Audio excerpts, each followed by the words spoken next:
Cargo ship that was stuck out in the Chesapeake Bay for more than a month was finally refloated yesterday. But the Ever Forward has not traveled very far since it was freed from the mud.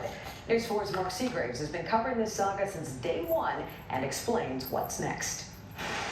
This was the day crews had been working so hard to get to.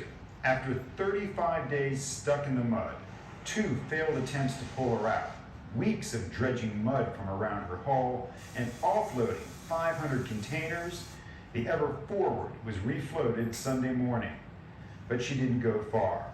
Tugboats pulled her just south of the Bay Bridge, close to the iconic Thomas Lighthouse, and that's where she'll be anchored for the short term. They brought her down there because they got to do a hull survey. So they're going to send divers into the water and run the entire length of the hull. Probably take a couple of days to get the full hull survey. They'll be down inside the vessel too, going into double bottoms and looking in there too. So they'll do the hull inspection from the inside and out. This all started on March 13th when the Ever Forward was leaving Baltimore Harbor and missed a turn in the shipping channel. The supersized container ship, which needs 42 feet of water to float, found herself in about 20 feet of water, her entire hull resting on the floor of the bay.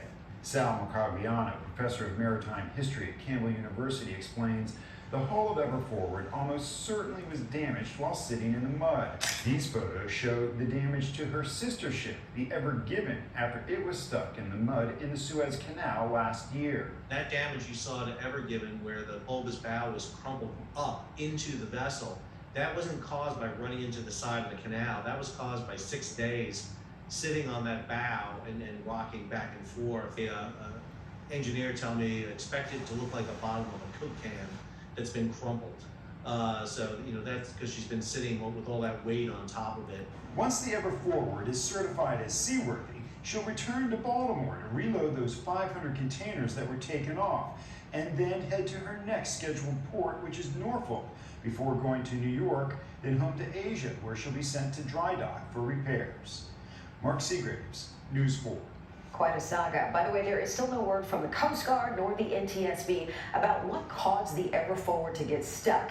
Now, the cost of refloating the ship is in the tens of millions of dollars. And if that ship is not seaworthy, those repairs could be made while it's anchored, or as you heard, it could be taken to a nearby port.